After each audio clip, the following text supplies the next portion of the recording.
Because because it's got nothing to do with the case, that's why.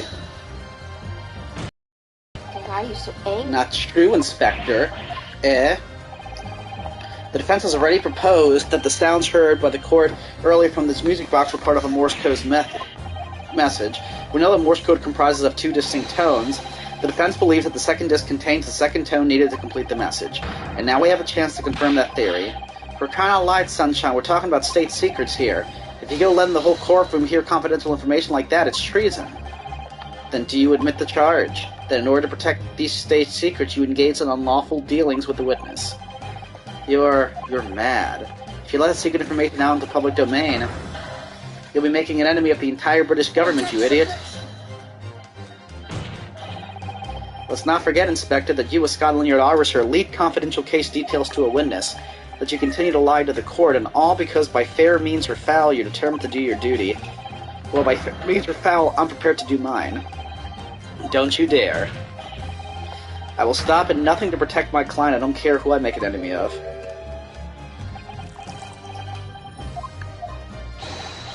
My lord, if you please. The court must hear the sounds made by that music box. Come on, Von Zieks, for Pete's sake, stop him! Inspector, you should know my methods by now. I'm a prosecutor, I'm no Scotland Yard puppet. In this courtroom, my duty is to the law, so let me propose a toast to uncovering the truth by fair means or foul. No! This is so badass. Very well, the defense's stance here and that of the prosecution have been made very clear, I feel. Therefore, in accordance with the defense's request, the court will now listen as this music box is set in operation once more. This time with the second disc in place and both discs playing simultaneously. Just object, you doofus!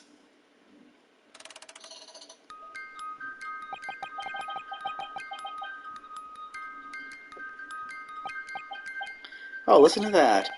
It's unmistakable now. It's Morse code. Alright, I admit it. Whatever you want, but for the love of God, shut that bloomin' box up.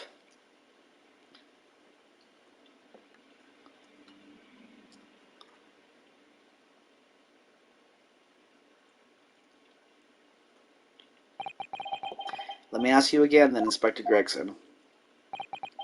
Did you or did you not strike a deal with the witness next to you in the stand, Mr. Ashley Graydon? Specifically, did you furnish the witness with confidential case details in exchange for this music box disc?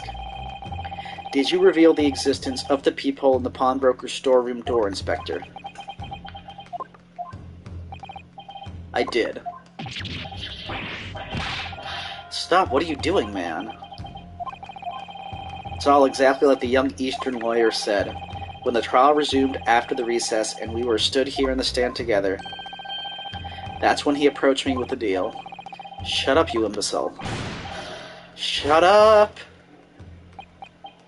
Psst, you there. You're the detective who turned up at the pawnbrokery the other day, aren't you? I may have something you're looking for, Inspector. With me at this very moment.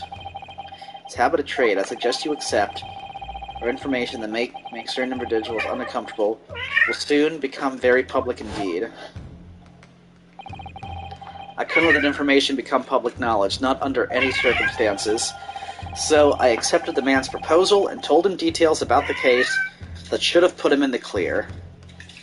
What are you doing, Kitty? I think she's looking at the rain. Well, stop looking at the rain, dude. I'm not in it. Yeah.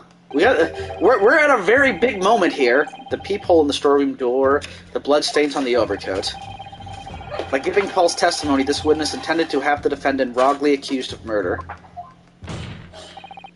Inspector, you knew that, yet you still revealed those details to facilitate the witness's perjury. I did.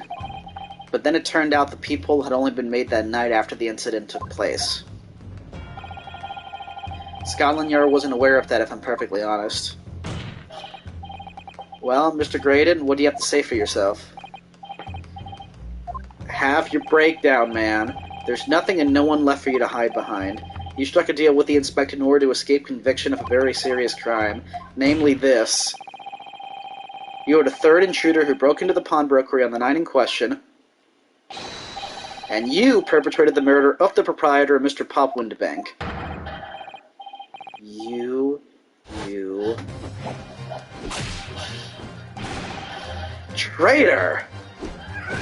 Whoa! Dang! Shouldn't we be stopping that? Yeah. Did we just kill him? Bailiff, restrain that man. At once. I have never seen a breakdown happen like that. Because he didn't really... I don't know. That's it then. Hey, It's all over. I know, the cat's on the shelf. we're having cat issues. Yeah. Can you get down? You couldn't do that at the beginning of the case when we were just talking in our apartment? Come on. Get down.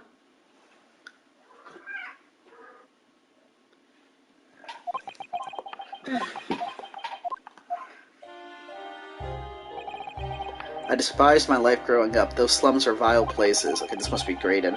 I was cursed from birth, born into poverty, the son of a penniless artisan. My parents did nothing but quarrel all day long. What little money they had was never spent on me.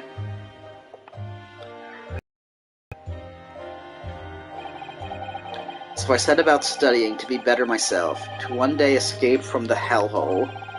And you eventually became a communications officer. I admire your determination. But then you decided to try to sell government secrets.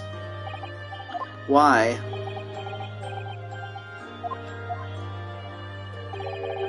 Isn't it obvious? Because I wanted money.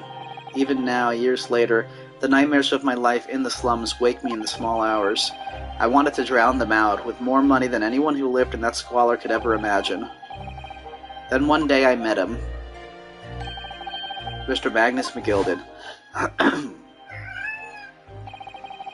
You're a fiend with a queer talent, so you are. I've money to throw your way if you're interested. All you need to do is go along with me little plan now. I was to steal the ministry's telegraphic message logs, and McGilded would buy them for a handsome sum. As I was responsible for inspections of the ministry's communication office, it was a simple enough task. The lure of the devil's offerings, how easy it is to succumb. But you must surely have realized the seriousness of the crime you were committing. And for that reason I took great lengths to ensure that my actions were untraceable. By using the music box. My father was a brickmaker, then my mother divorced him when I was still a child. Yes, Mr. Mason Milverton. That's right, he was very skilled with his hands. He'd once been a music box maker's apprentice. I imagined his skills would be sufficient to create a machine that could generate Morse code. So I sought out my father again to employ his services. It was the first time I'd seen him since I left the slums 10 years earlier.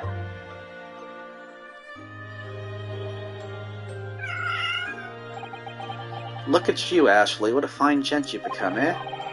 He was a different man to the one in my memory, a thin, frail old man. But poverty had never broken him, never corrupted him like it had me. I was sure that he wouldn't help me if I told him the real reason. So I made up a story. I've got some work for you, Father. I need some music box discs you made. I need some music box discs made. Music box discs, eh? A musician's friend of mine has written some music he wants to sell to the public. I brought the score with me. There are 2, actually. I'd be delighted, son. It's been 20 years since I did any work like this, though. Fetch my tools, would you? They're in the loft. That's how I had him make the 2 discs. Thereby splitting the information in 2, you were taking considerable precautions indeed. It was to protect myself as much as anything. It meant that I could deal with McGilded in 2 separate transactions. The first involved the first of the 2 discs and the music box for playing them. I exchanged them with McGilded for 10 guineas. Then, on receipt of the second disc, he would pay 1,000 guineas. So what happened on the omnibus 2 months ago was the second part of the deal, the exchange of the second disc. Yes, I told the man information that way a number of times already, but it seems he became reluctant to part with his money. But that doesn't quite make sense, Mr. Graydon, for why was it that on the omnibus 2 months ago your father, Mr. Milverton, was the one dealing with Mr. McGilded and not yourself? When I received the 1,000 guineas after my first completed dealings with McGilded, I decided to give 200 to my father for his troubles. But my father realized something was amiss. In time, he worked out that I must be involved in something dubious, and when he did, he said to me, "Next time there's an exchange, you let your old man do it, understand? Otherwise, I won't take your money anymore."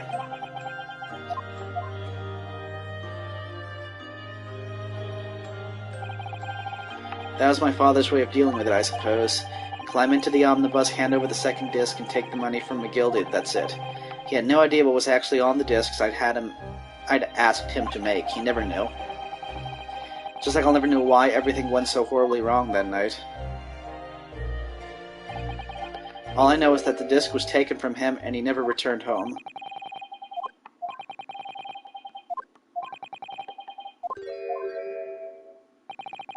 It was only then that I found out what sort of a monster McGilded really was. So after 10 years not once uttering it, I swore on my father's name.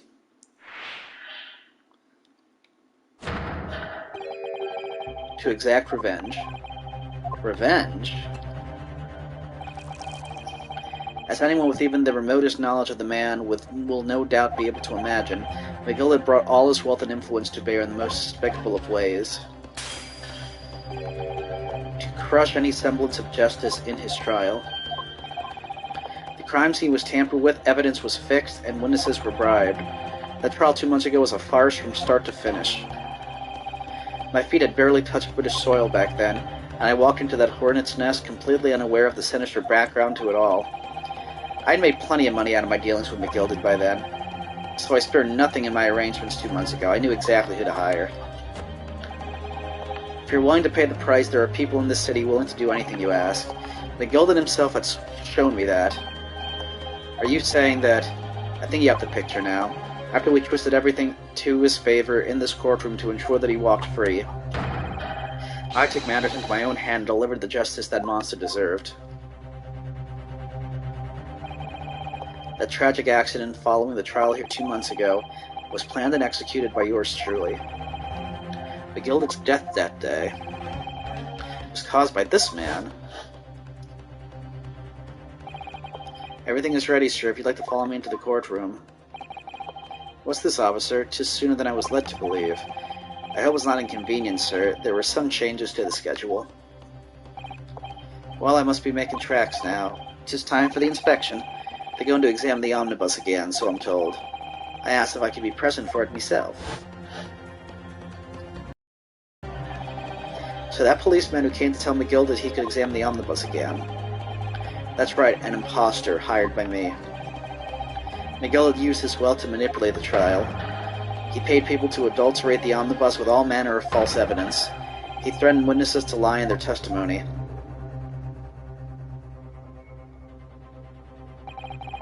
So I gave the man a taste of his own medicine. Once the omnibus was doused in paraffin, one of my sham policemen ushered McGilded inside and sent him on a one-way journey to hell. Whoa. Yeah. An eye for an eye. That's how I avenged my father's death. Spine-chilling account indeed. But that wasn't the end of it for me. There was a loose end, you see. A loose end. Yes, I should think it's obvious, the second disc which my father had taken to exchange with McGilded. Ah, yes. There was indeed no mention of it in the man's trial 2 months ago. Clearly because it had been removed from the scene of the crime. When I realized it was missing, I remembered something. Something from the first time I dealt with McGilded.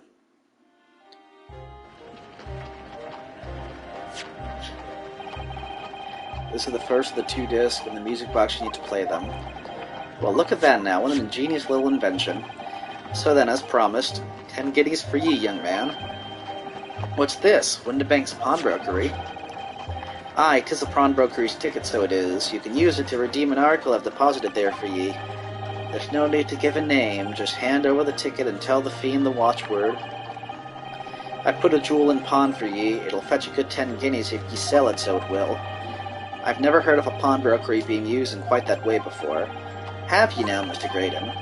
London's pawnbrokeries are very useful places, you know. Each one is like an extremely secure vault.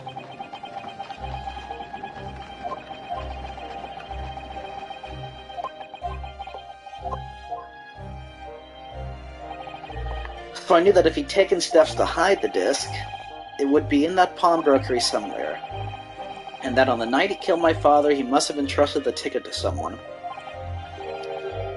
Yes, to Gina. I remember now that when we first met you at Windibanks that afternoon 2 days ago, you had a description of Miss Lestrade written down. How did you know who you were looking for? From the trial, that pickpocket's testimony was clearly peculiar, anyone could see that. I realized immediately that she was another of McGilded's pawns, that he must have threatened her somehow.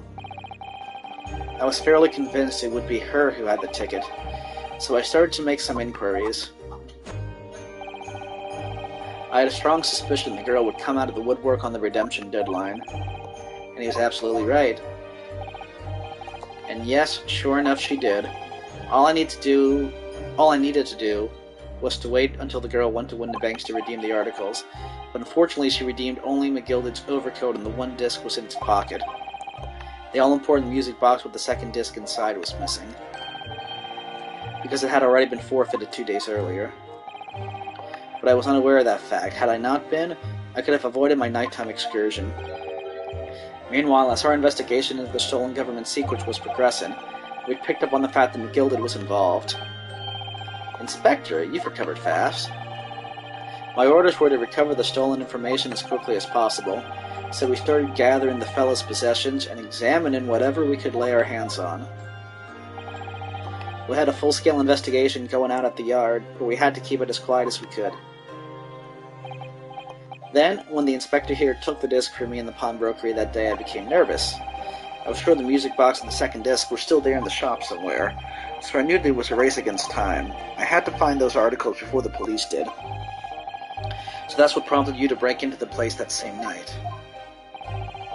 With the help of your old friends, the Skulkin brothers. What happened that night in the pawnbrokery I can only describe as a nightmare. While Nash and Ringo were searching the counter, I had located the music box I'd sold to McGilded on the shelves of forfeited articles, and the second disc was inside. Yes, I slipped it into my pocket with a very deep sigh of relief. But then, something entirely unexpected happened. What are you doing in my shop?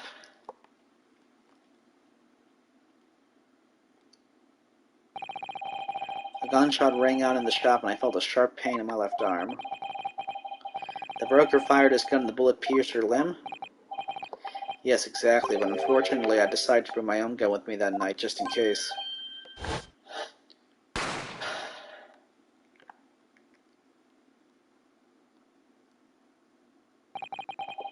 Before I knew what was happening, I'd fired back.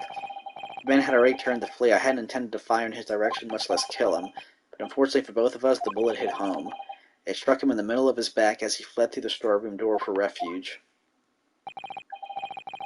A sorry, sorry tale. It all took place in the blink of an eye. I don't imagine Nash and Ringo even realized what had happened at first. I was terrified, so I fled.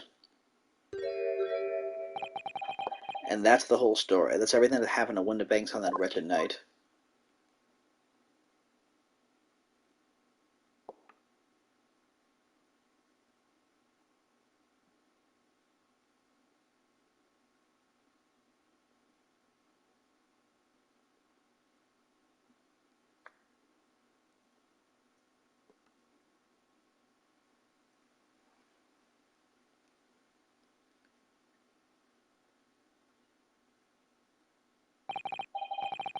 Earlier you called McGilded a monster, a man who used his wealth and influence to distort the facts and escape justice for the crime of murder.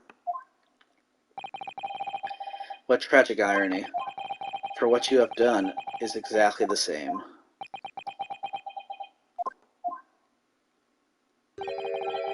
You've become the very monster you saw and despised so deeply in McGilded.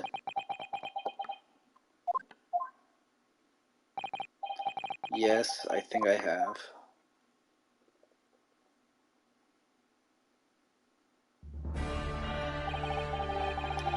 Well, this has been a long and exhausting trial. However, it would seem that at last we have arrived at the truth. Inspector Gregson, what of Mr. Ashley Graydon? He's been restrained, my lord, and is being escorted to the yard. He'll be charged with the murder of Mr. Windibank and the stealing of government secrets. Very good. And you, Inspector, regrettably, you will have to face charges yourself. Yes, my lord, of course. It transpires that you are complicit in helping a criminal escape justice. That fact remains whether or not you were doing so in the line of duty. The crime is a serious one, Inspector, and inexcusable. Now to the defendant, Miss Gina Lestrade. Ah, yeah? It is time for the final adjudication. Is the jury ready, Mr. Foreman? Yes, sir. Garrett Squadron standing by, sir. This is really it now. The last push, the final call, the finishing whistle. My men are ready to deliver their verdicts. Thank you, Mr. Foreman. Very well, ladies and gentlemen of the jury. You will now declare your final decisions to the court. Not guilty. Not guilty. Not guilty. Not guilty. Not guilty. Not guilty.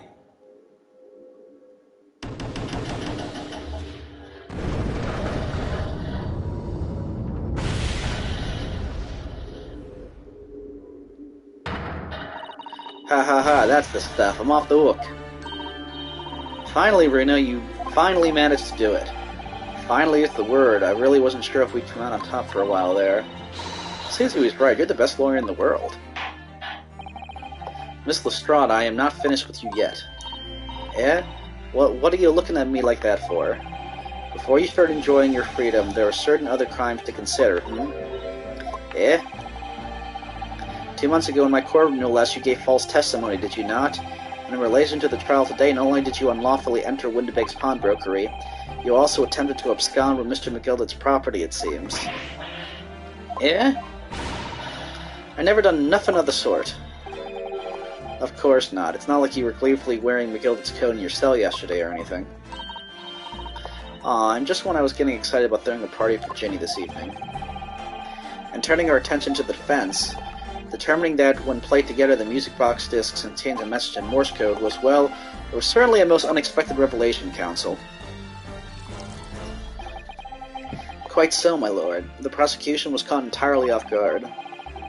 In fact, I think we should applaud my learned friend's courage here today. I propose a toast to demanding that government secrets be disseminating before the entire courtroom. Ah. Very sorry about that. It was the only way that I could get Inspector Gregson to admit to what he'd done, so... If I may say something on that point, isn't that... It's, about the sounds produced by the music box before. I do if that was really Morse code at all. What? What are you saying, madame? Oh, well, it's just that I'm really rather fanatical when it comes to Morse code, you see. So much so that the whole world seems to be covered in dots and dashes to me, in fact. Goodness, madame, an unhealthy level of obsession one feels. But I must say that in my opinion, the sounds produced by those two discs were nothing more than that, a meaningless series of two different tones. What? What? Can that really be? It wasn't Morse code after all? My lord, the defense would like to listen to the music box again.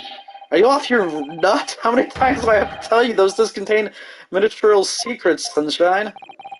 This courtroom is not an appropriate forum to discuss the nature of the government communications. We know McGilder conspired to trade national secrets with our enemies, secrets acquired from Mr. Graydon. Now that the man has admitted to his crimes, we have no need to pursue the matter further. Ah, but it's really going to bother me. Miss Lestrade? Yeah, me lord. That which you have seen today here in this courtroom has been extremely disturbing. Falsified evidence, intimidation, perjury, a grim catalogue of depravity. An appalling experience to befall any child. Come on, ain't nothing I don't see most days in the back slums. I beg your pardon? If you're weak, you pay for it. That's just how life goes. Gina? But look, I reckon I've worked something out today. The world ain't fair, but if you want it to change, you've got to start at home. You've got to change how you are yourself. Well, that's a very laudable lesson, I would say. I eagerly look forward to the born-again Miss Lestrade never gracing my courtroom with a presence again. Now, with regard to the murder of Mr. Pop Windibank, proprietor of a pawnbrokery business on Baker Street, I hereby declare the defendant, Miss Gina Lestrade.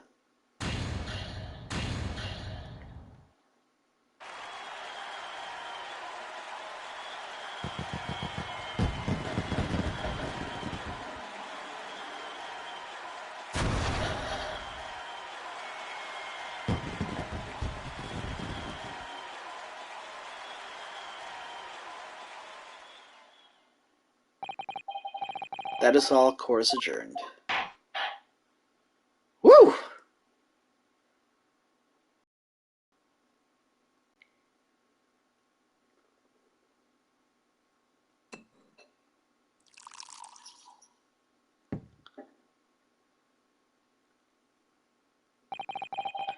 On a personal note, I must say you've surprised me, my far eastern friend. Oh, he didn't call me learned this time. Oh. Despite being a Nipponese, you saw through the pretense to the malice that festered within that Englishman, and at the same time saw through the grime to the surprising heart of your English client. You have a curious talent for judging character, especially considering our very different cultures.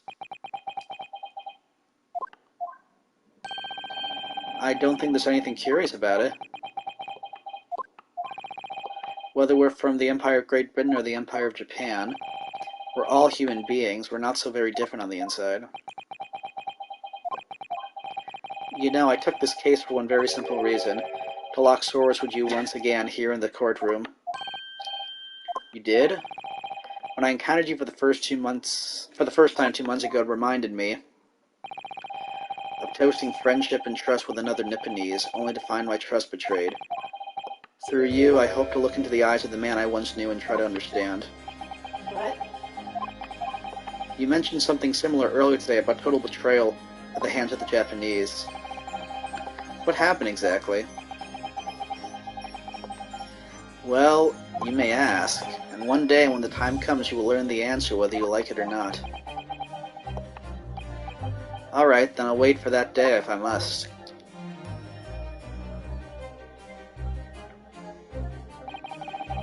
Coming to be known as the Reaper of the Bailey in my retirement from service 5 years ago, it gives me cause to wonder if our meeting has some deeper purpose.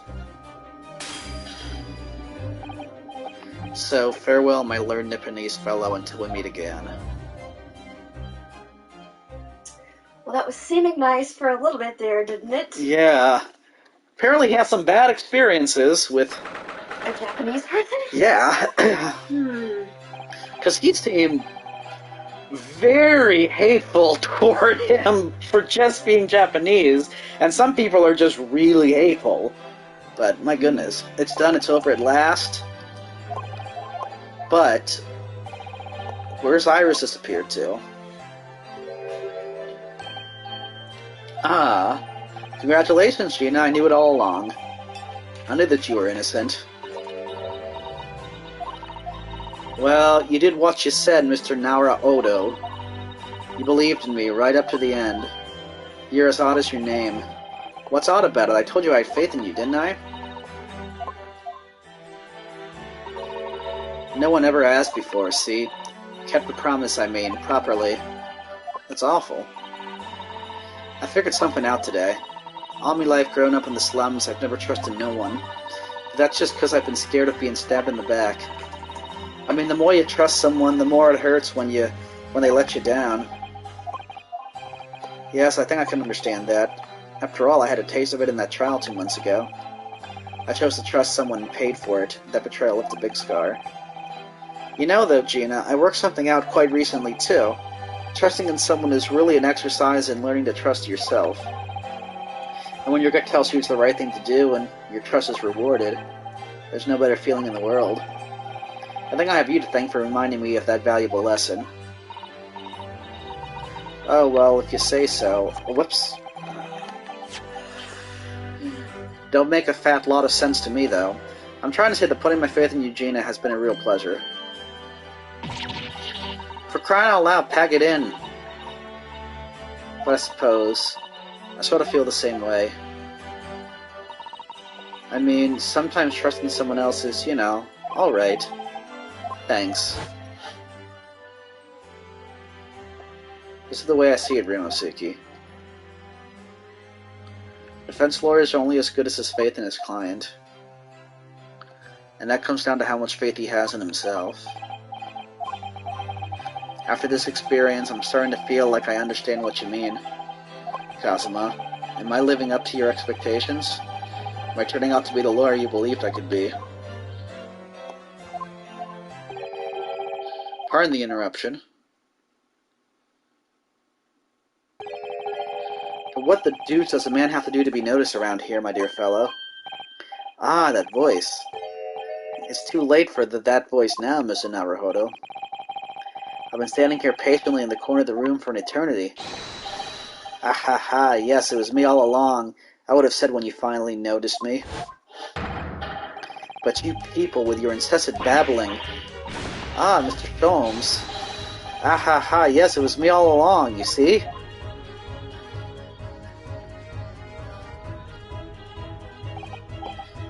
I'd assumed you'd been taken back to the hospital, to be honest. Indeed I was, but I managed to escape again. Oh. I happen to be aware of one or two foibles of the doctor who was tending to me. I merely made my knowledge of them known to the man. He happily issued me with a leave of absence. How very above board. But enough of my adventures. That was a fine victory, Mr. Naruhodo. Your tireless efforts justly rewarded, I feel. Congratulations are in order. As a close friend, I tip my hat at you. Oh, thank you. Some great detective you are. Great at being cold as ice, maybe. Have I irked you in some way, Miss Lestrade? While you've been having a snooze in your nice soft bed, some of us have been fighting for our lives. Ah well, that bullet did cause me to lose a substantial amount of blood, it's true. So I have indeed been feeling somewhat cold. Not perhaps as cold as ice, but, well, have a feel. Could you take your hands off my neck, please, Mr. Sholmes? And, in some way, I suppose congratulations are in order for you too, Miss Lestrade. What's that supposed to mean? Why so half-hearted? Well, naturally, it isn't my intention to alarm you, but... an acquittal in a trial with that particular prosecutor is perhaps a little precarious. Well done, Mr. Sholmes. Not alarming in the slightest. Oh, the Reaper, you mean? Because anyone who's been found not guilty in a trial he was working on winds up dead anyway, is that it? The very point I was trying to make. I like how happy he is about it. Exactly! You're gonna die! The other Japanese guy that we think went back. Yeah, I mean, that guy, I don't think... We don't know what happened to him. And honestly, the third guy, he didn't die because of Barak von Ziegs. He died because of Graydon. Yeah, unless they're saying there's some kind of curse that would force it. As exemplified by the fate of Mr. McGilded, in fact. Ah, but of course, I pay no attention to such irrational drivel myself. Yeah, well, it don't bother me. Oh, really? Of course not. The way I see it, the Reaper's a bit like him upstairs. Him upstairs, you mean like God?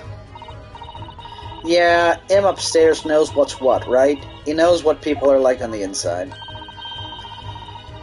He won't have got the wrong end of the stick. There are some coves like that bog trotter what are rotten to the core. At the end of the day, him upstairs makes sure they get what they deserve. I suppose that's one way of looking at it. Divine justice is one thing, though. The Reaper taking matters into his own hands and claiming lives is another. Well, I ain't like the McGillards of this world, so I ain't scared. I got principles, see? A trait in you which is to be admired, Miss Lestrade. Oi, just give it a rest, all right? As I was saying, congratulations are in order. The news of your acquittal is very welcome news to me, indeed. Let me express my heartfelt congratulations, Gina. Well, there you are, Hurley. How long have you been there? Honestly, I went to the main entrance especially to meet you there. Ah, Iris, my dear, I do apologize. But wait until I tell you what happened. This pair made utter fools of themselves. What happened? As you know, I have a penchant for disguise. I was hiding in this room dressed as a bailiff. But these dolts didn't notice my presence at all. Ah ha ha ha. They had no idea. Can you imagine, Iris? Would you credit it? I'm not sure, really. Beg your pardon. I'm sorry, Hurley, but you just don't have the weighty presence you seem to think you have. In fact, you really ought to be careful about that. It's going to land you in trouble one day. I'll be careful. Ouch. Anyway, it's such a shame. I was so hoping to throw a party for Ginny tonight. But you won't be able to come, will you? Don't look like I'm going to be going nowhere for a while. You're the judge's patter. I got stuff to make amends for, apparently, all them offenses. What was it again? Breaking and entering, taking the Bogtrotter's stuff. What was in lug, blah blah blah. Yes, I think you'll find that basically being a pickpocket is the main offense. But diving ain't an offense, it's a job, isn't it? I don't think so. Still, it has got me thinking all this. Maybe I should start looking for another line of work. I mean, you didn't start off as a lawyer, did you, Odo? Well, no, but I never was a pickpocket. Well, anyway, I reckon I could make a change. I'm gonna do something for all them lot like me from the slums. Something that makes a difference for them. That's a wonderful idea, Ginny. I'm sure you can do it. Heh heh heh. What is it?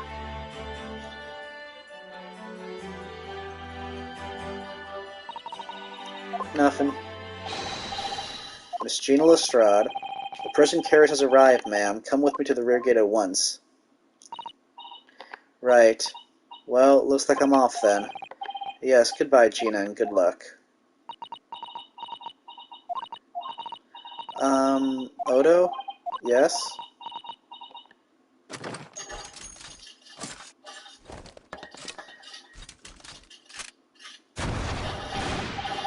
Ah! What was that for? I don't know. I mean, I don't know what to say, so... Ah, indeed. Perhaps the situation calls for a phrase, "Hi there, too," missing from your vocabulary, Miss Lestrade. On occasions such as this, I would recommend a simple thank you. Oh. Oh yes, that's good advice, Ginny. It's that she shot me. Right, I see. Well...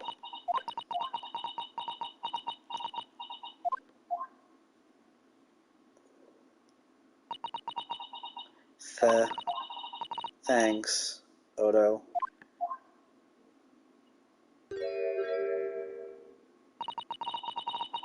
Thank you for everything what you've done, for believing in me. Not at all. In fact, that should be my line. Thank you, Gina.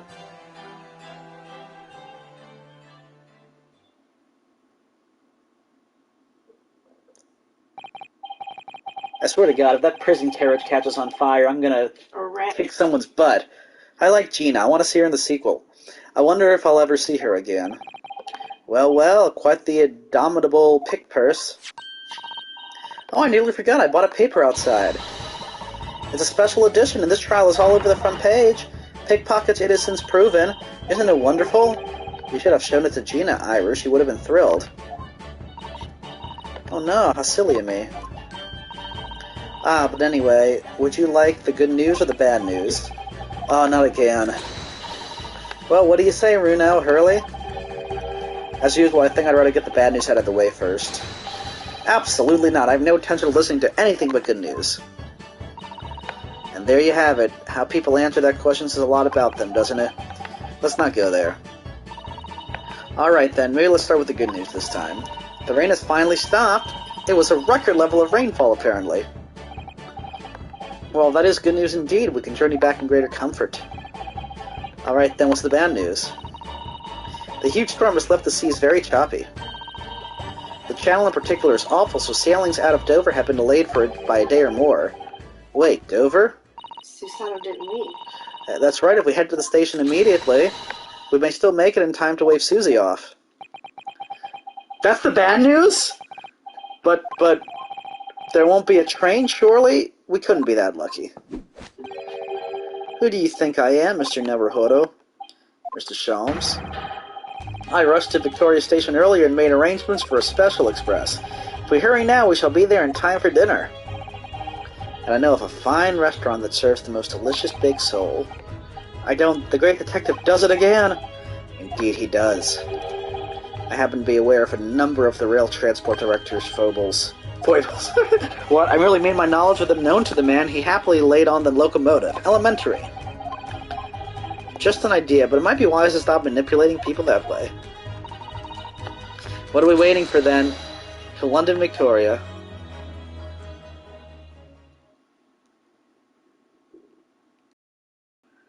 How is that bad news? I'm so confused. That took somewhat longer than I had anticipated. Susie's boat must be about to leave now. Miss Susato, where are you? Of course she's reading a book. Over there, look, it looks like she's reading something.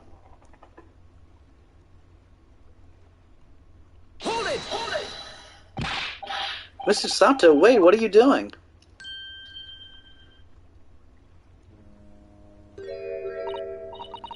Mr. Naruhodo, what are you doing here?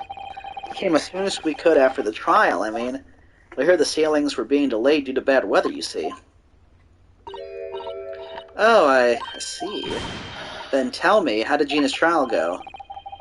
It went well, she was acquitted.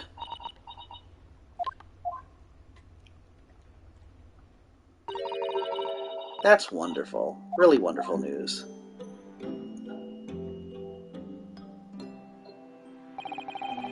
The book you were about to throw into the sea. It was your Encyclopedia of British Law, wasn't it? Oh dear, I was hoping you hadn't seen that. I'm not worthy of practicing law in any way now. So I was saying my final farewell. You were saying goodbye to law? You, Susato-san? Would I be correct in assuming it's because of the peephole, Miss Susato? I deliberately altered the scene of a crime, and then I tried to hide the fact. What I did is utterly unforgivable. That reminds me. How did you even come to have this, Susie? On the evening of the incident, Mr. Sholmes had invited Gina to dinner, if you remember. Oh yes, we had a wonderful time. Well, Gina gave us a little introductory lesson, didn't she? To the art of pickpocketing, I mean. Oh, that was so much fun, I stole Runo's armband. Yes, please don't do that again, Iris. The band's very important to me. Well, if it's so important, you should pay more attention to it. You didn't notice for ages. On a whim, I thought it would be fun to see if I could take the cat flap-a-map. I want to call it the cat flap-matic or something for some reason. So I put it on my sleeve. Really? Whoops. And then I rather forgot about it until I found myself at Mr. Windibank's shop with it later that night.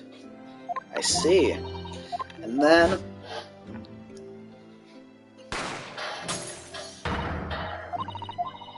Mr. Sholmes, leave me, Mr. Naruhodo. Right. After Mr. Naruhodo had left the shop, I started to think. That door started to play on my mind. The storeroom door, you mean? Yes, if Gina was anywhere in the shop, I realized it could only be behind that door. At that moment, the little device that I had up my sleeve sprang to mind. I was so worried about Gina, I simply had to know, so you used a cat flap-a-mat to make the peephole in the door. As captured in a photographic print of the shop, by one of Hurley's red-handed recorders. Indeed, it was the first importance at that point.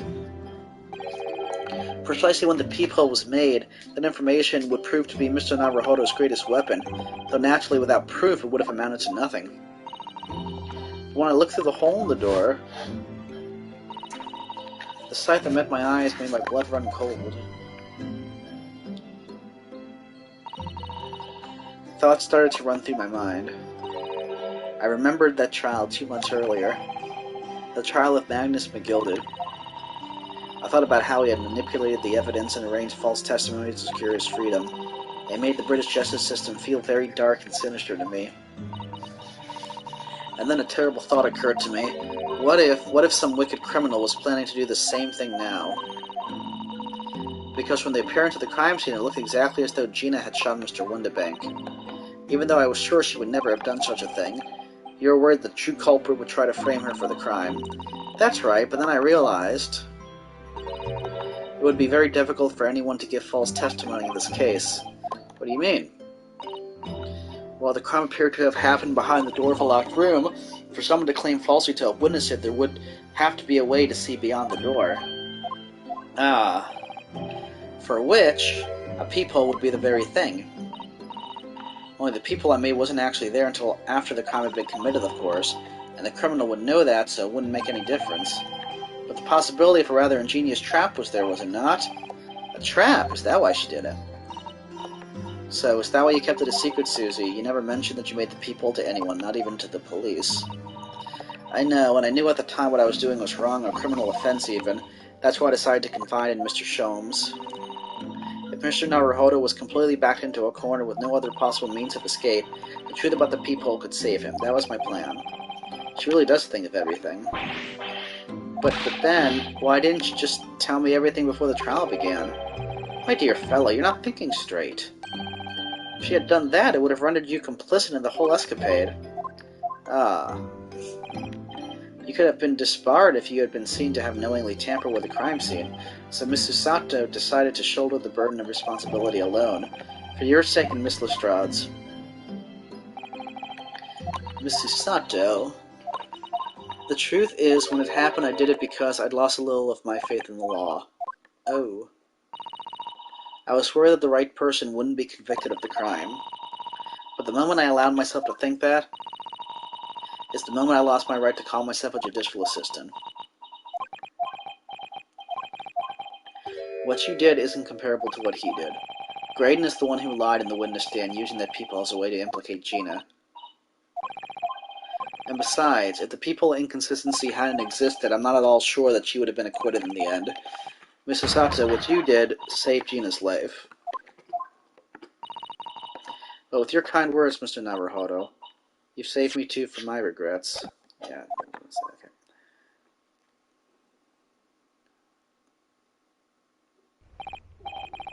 Oh, we must all be thankful that Miss Lestrade's freedom has been assured. Yes, exactly. Although some of the loose ends of that trial will continue to play in my mind, I'm sure. But the revelation that the music box does contain secret messages, Naruhodo. What a triumph to work that out. I'm full of admiration. Well, actually, that argument wasn't quite as compelling as I thought it was. Oh, it wasn't? There was a communications officer among the jury members, you see, a telegraph operator. And she said that the majority of the sounds on the disc were just meaningless tones. As one would expect, after all, we were talking about secret government communications. No doubt they were written in cipher to avoid being readily understood should they have been intercepted. In cipher? I see. So then we could never have hoped to understand the message anyway. Nonsense, my dear fellow. It's quite a zero-pipe problem, I assure you.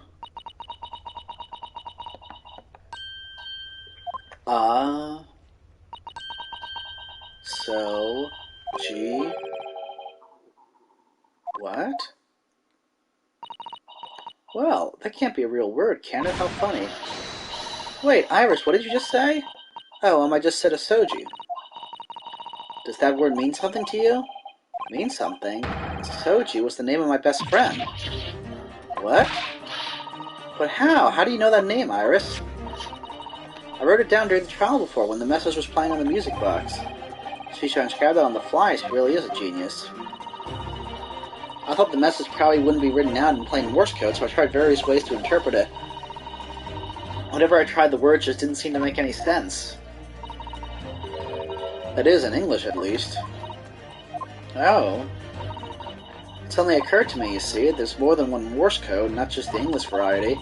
Various countries around the world have altered and added to Morse code to use it in their own languages. I don't believe it. Are you saying...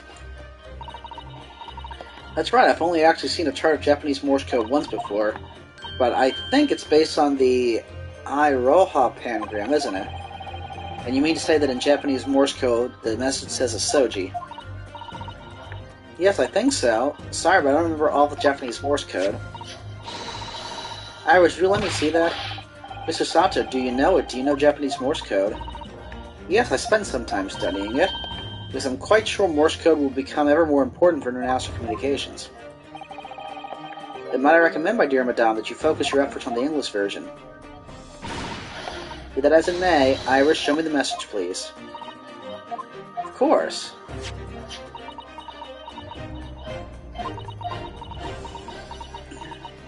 I heard about this. Not of the ending, but I heard this... a bit of a cliffhanger at the end of the first game. But what can that possibly mean? Whatever is in that long sequence of supposedly meaningless dots and dashes, it's made the color drain from Susato-san's face. There's no doubt that this message is written in Japanese Morse code. So the British Empire has been using Japanese for its secret communications? I don't understand the reason why, but the message appears to be a list of 4 people's names. 4 names. The first is Keiya Soji. Kazuma Soji. Why? Why was his name on that disc? The second is A. Shin. Shit, I don't recognize that name. The third is T. Guregusen. Guregusen? Gregson. Tobias Gregson. Ah, it would seem Tobias Gregson is the third man on the list. And what's his name doing in a secret government communication as well? And the last name... What's the matter, Mrs. Sato? It's just so strange, so unexpected. Oh, what is it, Susie? Don't keep us in suspense. The last name is J. Wilson. What? Yeah. Wilson? John H. Wilson, you mean Daddy? It says only J. Wilson, so I'm afraid I can't be sure. Then after the 4 names it reads, if I translate from Japanese, that is all 4. And that's the end of the message, or rather the end of what you noted down, Iris. I just can't believe it. Who would have ever thought that those discs contain Japanese Morse code, not to mention a strange list of some disturbingly familiar names? It would appear that this particular message is a communication of some kind between Great Britain and the Empire of Japan. So Daddy could be in Japan, then, where Susie and Runo come from. Oh, well... No, it's not very likely, really, is it? I mean, there are thousands of people with the surname Wilson, and there must be lots of J's among them. Professor John H. Wilson, visiting professor of medicine at the Imperial Yume University. But we can't tell Iris about that now, we just can't. This is so strange. Somehow, in solving the case of Mr. Windibake's murder today, I feel like I've rolled back a boulder at the mouth of a very dark cave. I do wonder if perhaps it's a dark cave that we shouldn't go wandering inside.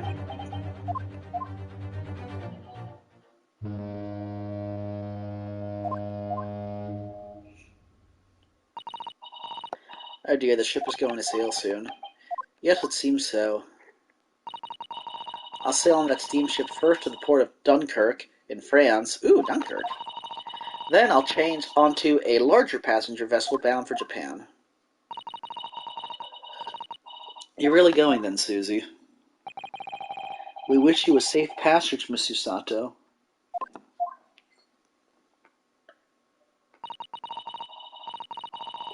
Thank you so much. I wish you all the very best. Miss Susato, I'd hoped to have you always on my side to guide me and support me. Mr. Naruhodo, please come back soon. As far as I'm concerned, you really are the very best judicial assistant in the world.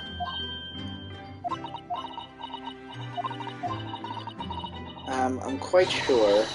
I'll be back before you know it. Really, Susie? Oh no, don't forget, Iris, I made you a promise I've yet to fulfill. A promise? About your manuscript.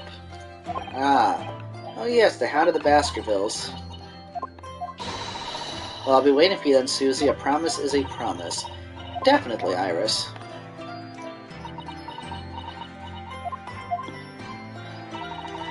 Mr. Naruhodo, yes.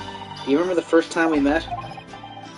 Yes, of course, on the SS Buria, when I was dragged out from that wardrobe still half asleep. If I remember rightly, you threw me halfway across the cabin with a Susato takedown. You know very well that I'm talking about after that. It's strange, but being thrown together as we were in that case, I somehow felt straight away that you were the perfect person to continue Kazuma-sama's great legacy. Miss Susato. And my instincts were right. I really want to believe, no, I'm sure that... I'll be back soon. Farewell until then.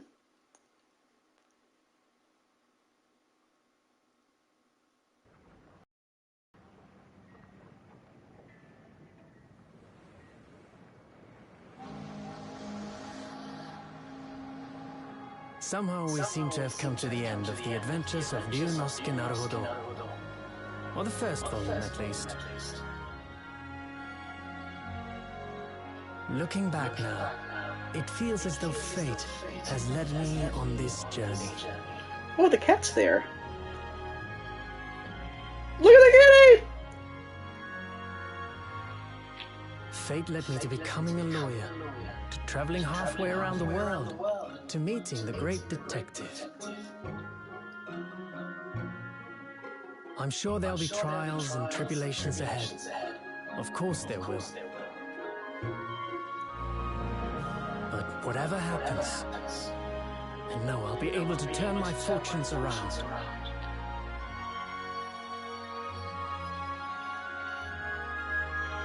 After all, I have the greatest friends in the world on my side.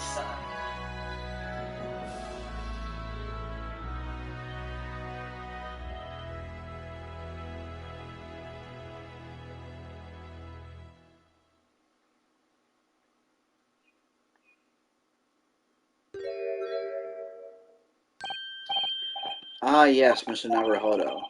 Yes, Mr. Sholmes. I have some rather awkward news. The railway company has decided to sue over the special express train, apparently. Huh? It caused such a commotion on the line. All the other trains had to wait at the stations. But really, we would never have made it to Dover in time otherwise. Anyway, I explained everything and how it was all your fault. Huh? I believe a formal complaint should be delivered to your office tomorrow. But not to worry, my dear fellow. According to Miss Susato, you love defending yourself in court. It's alright, I'm perfectly happy to testify. He really didn't look like the sort of man who'd do something so outrageous. See? Mr. Sholmes. Yes? A word, if you don't mind. Why, certainly, any word you like. Bellow it out, my dear fellow. Oh yes, I love Reno's words, and I know just the one he'll use here. Then, I really must say... Objection!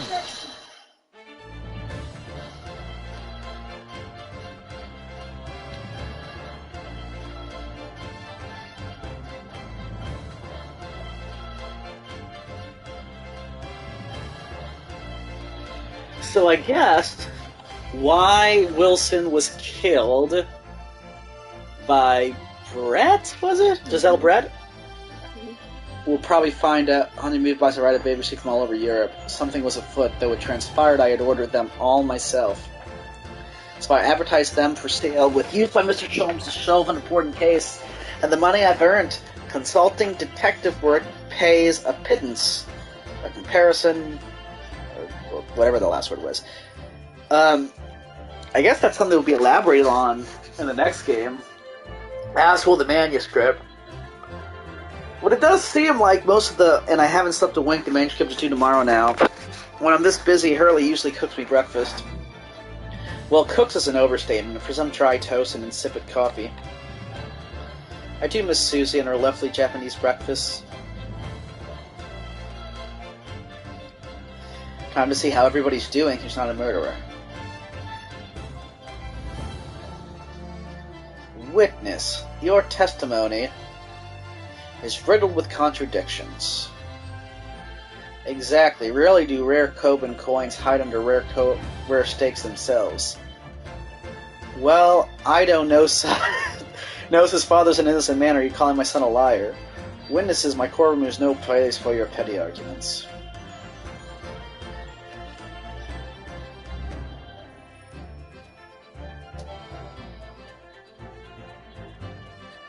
Having delivered the Russian dancer to shore in Shanghai, I laid low on the steamship for a while. But last night I apprehended an extremely suspicious Japanese national on board. I've done nothing wrong! All I did was give Wagahai's offspring refuge in my pocket. Uh-oh. A man brings some kittens on board and suddenly he's a hardened criminal. It's not fair. Do that... Oh, I thought he was going to do the alliteration where he says 4 words that begin with the same letter. At least we know he's alive. And likes cats. Yeah. And the cat was with us. I hope this cat's in the sequel. Just looking to see the cute kitty go meow. Scientific investigation will be the gold standard for policing in the new age. I dream of a world governed by the tenets of order and discipline. Like a great clock, in fact, whose hundreds of parts mesh together in perfect unison.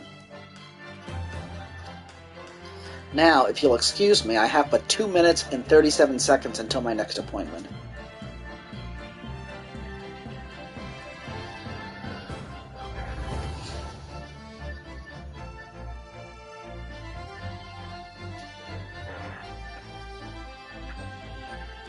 The latest Grant's magazine is out, and I'm in it again. Whenever I say that one line she wrote now, I get a standing ovation. Want to hear it? Not bad, I suppose, for an amateur. Glug, glug, glug, glug. Ha!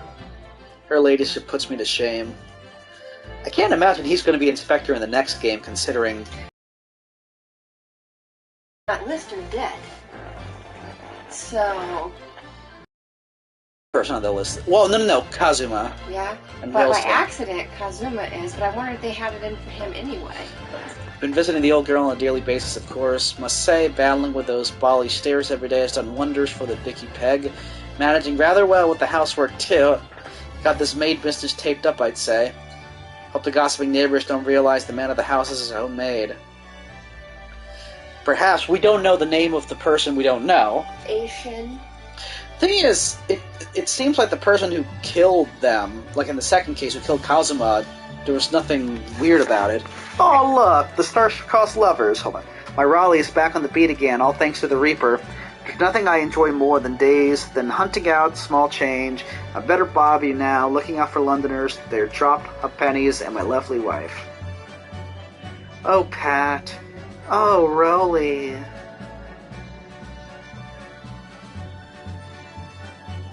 Let's start discussing this after we're done visiting the characters.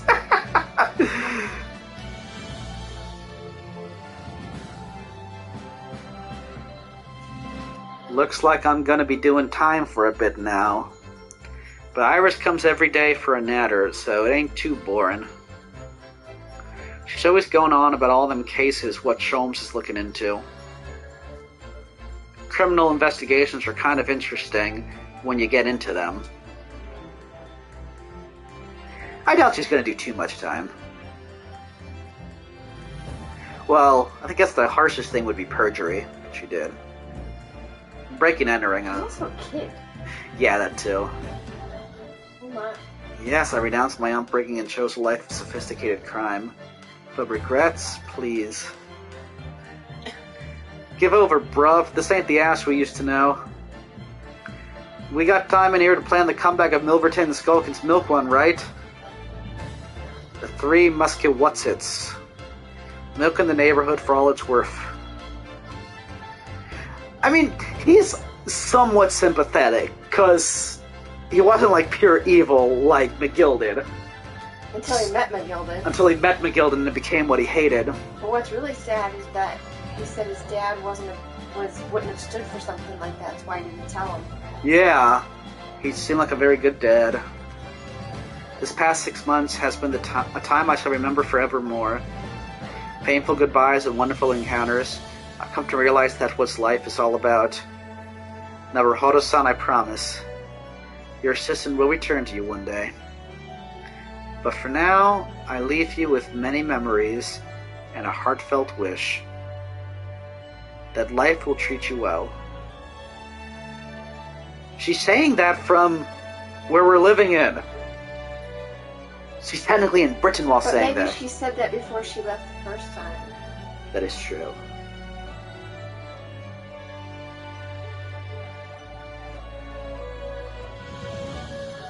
Oh, Kitty.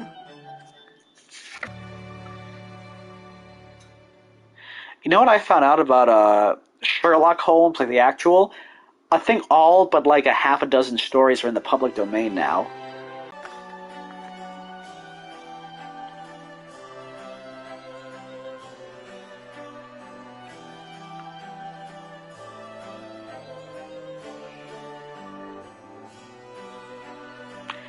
Hey, you better be showing us some respect.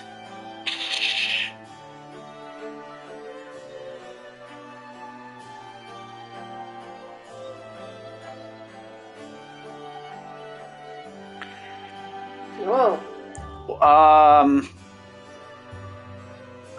Y'all better run the other way.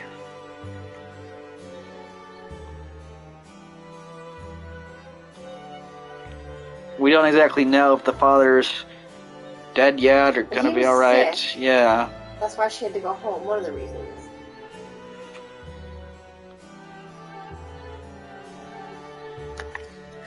I always like what they do in these post game for all the Ace games. They always go back, you revisit all the characters.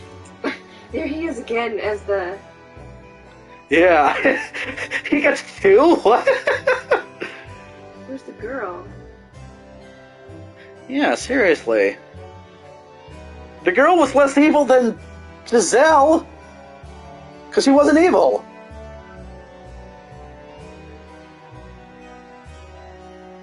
I don't know. I don't know if he wants to see who accidentally killed him. Ah. Yeah. Oh, he stopped because he died. Yeah.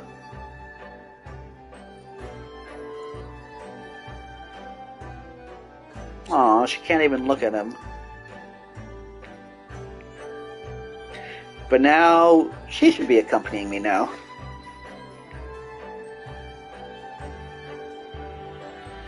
In fact, Sholm should be here too. Are we just going to stop with the first two cases?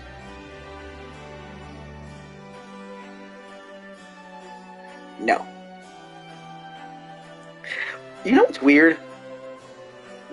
The broadcast kept dipping every 2 minutes and then it just stopped. Not that I'm complaining. Hope I don't jinx it. Hey look, the guy on the left looks like Sholmes.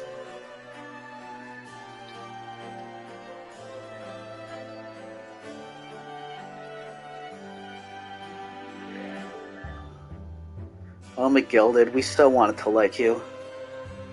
Until, like, the last 2 minutes of that case. An evil Willy Wonka. Yeah. Like, the picture in the back makes him look very sinister. It never looked sinister to me at the first part of that trial. At first, you felt bad for him, like he's just some eccentric man that they wanted to pin this on. Yeah. Then you're like, oh crap.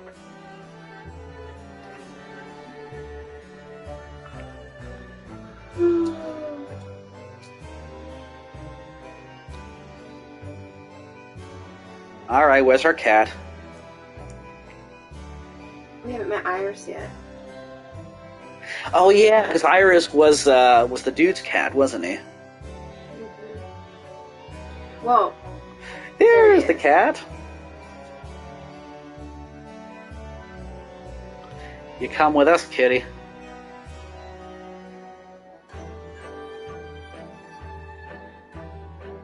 Hey, look, you're gonna chase after us eventually, so you better come.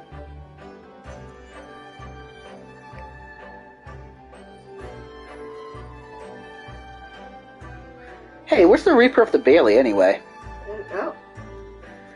Well. Iris just in the background.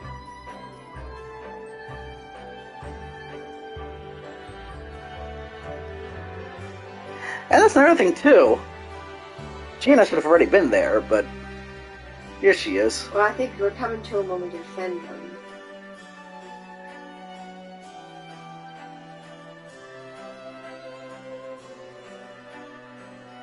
Kitty should be with us.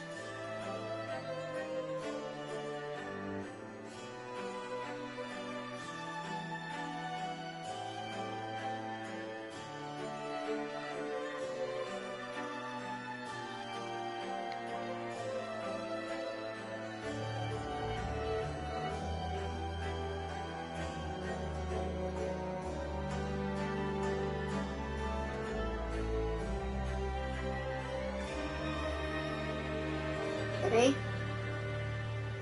Yeah, Kitty should jump in right now.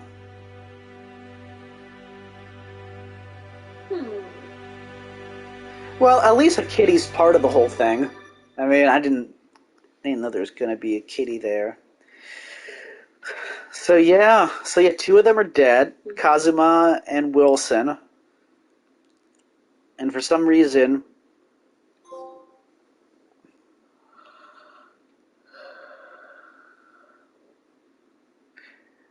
and then the two that aren't are Gregson and the guy's name we don't know. Because no one knew that the Harada was coming. Yeah. Harada. So I'm not going to start a new case, but let's see.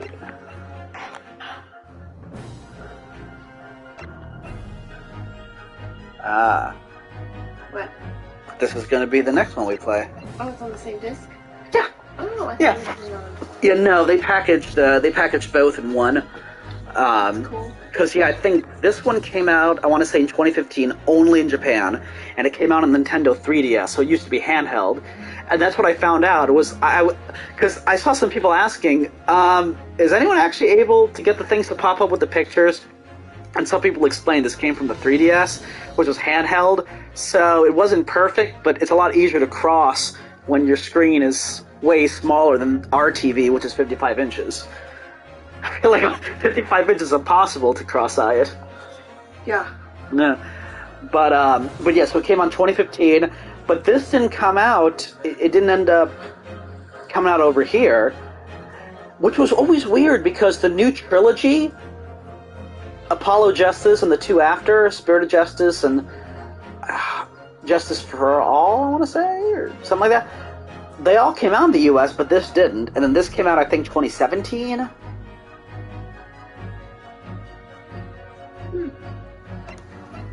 Let's see what the adventure is. The Adventure of the Blossoming Attorney. The Clouded Kokoro. The Great Departed Soul. Twisted Karma and the Last Bow. The Resolve of Ryonosuke Naruhodo. And I hear this is less setup because they've set up everything in the first game.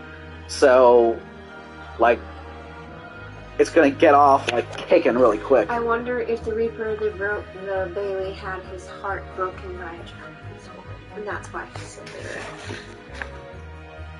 bitter. Broken hearts and love can do a lot to a person. That would mean why he's so mean. Yeah, because he had no quarrel with us. Or, what if Giselle Brett is his girlfriend, and she got in trouble in Japan, and that's why he doesn't like the Japanese. But that would be something. Yeah. I mean, I hope that's it. That way we can go back to this video.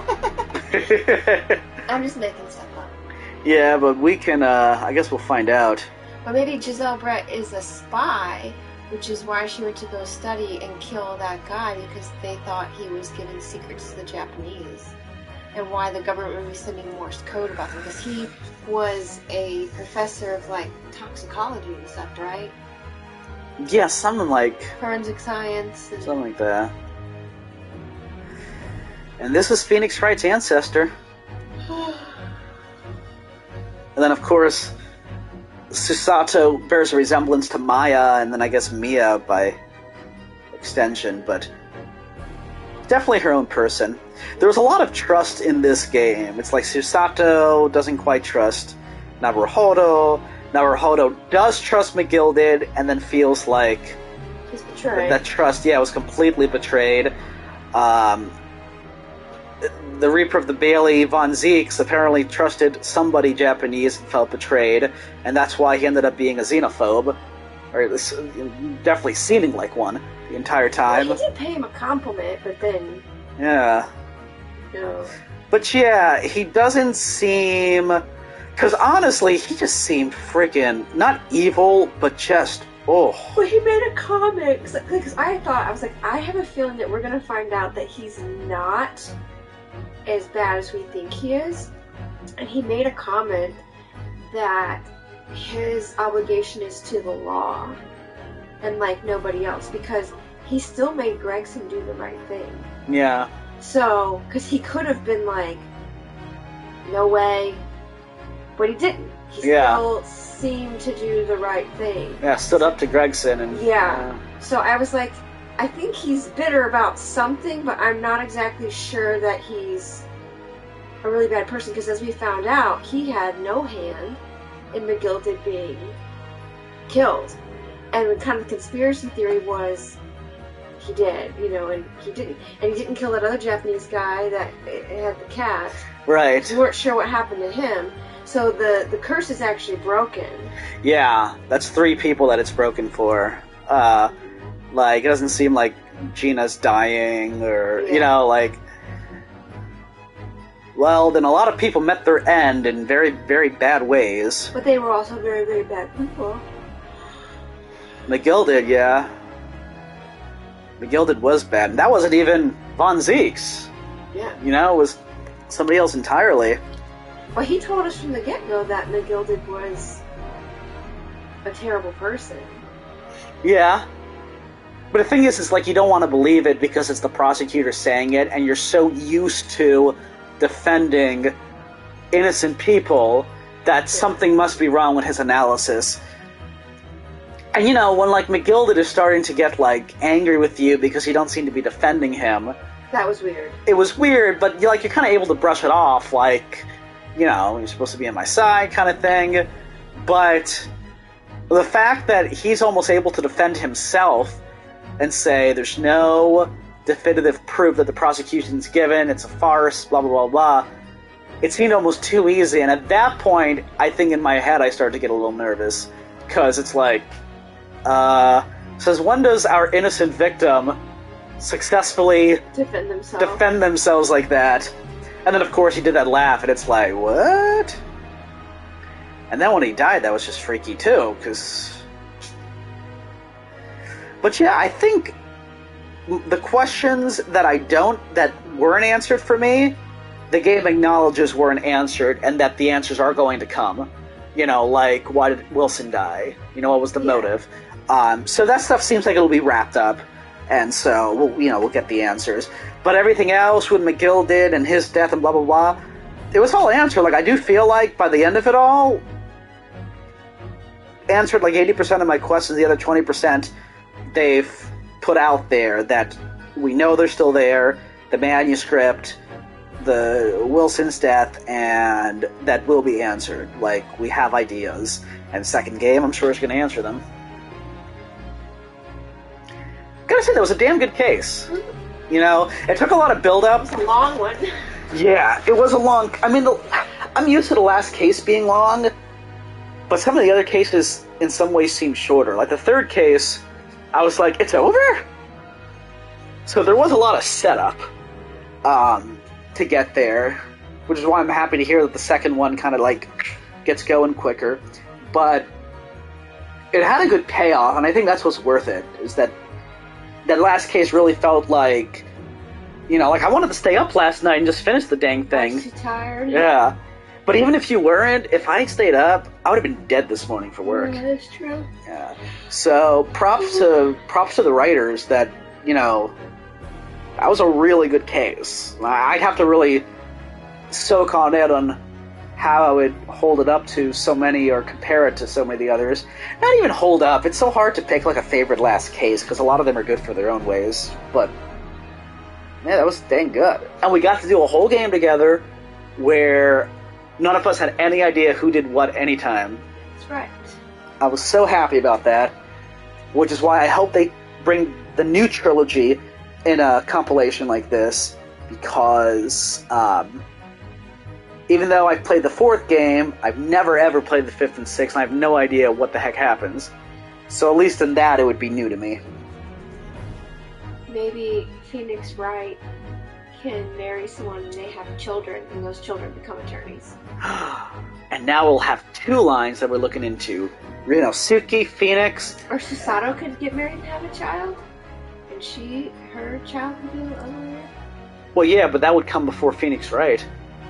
Because this is early 20th century. Oh, this is also true. Yeah. Or maybe Maya or Pearl could have.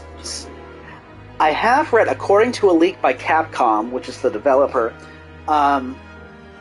they are working on Ace Attorney. Good. There may be a new one, just a brand new one that comes out next year. Edward's children. Yeah. Well, speaking of which, there are offshoots of this. So, like, this is kind of an offshoot, too. Well, it's its own game, but it's not, Phoenix Wright Ace Attorney. But they also have Miles Edgeworth Investigations. They have a couple of those games where you're strictly prosecution. I don't know if there are any trials in that. I think a lot of them are like the second case. Maybe Larry Butts can marry Oh, God. Francesca von Karma. Remember when you said earlier I'm just making things up? Yeah. I feel like you're reverting to that golden oldie. Okay. I'm done. That was good stuff. Props to that case. That was fun.